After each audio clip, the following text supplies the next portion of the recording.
ఒక తోటలో ఒక కొమ్మలో ఒక పువ్వు పూసింది.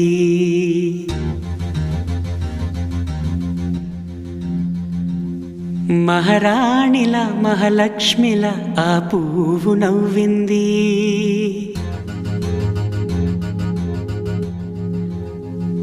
అలాగే నవ్వుతూ ఉండాలని,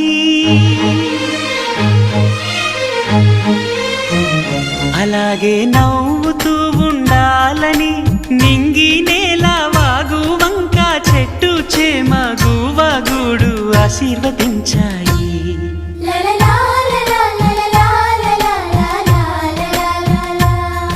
ఒక తోటలో ఒక కొమ్మలో ఒక పువ్వు పూసింది. మహారాణిలా మహాలక్ష్మిలా ఆ పువ్వు నవ్వింది.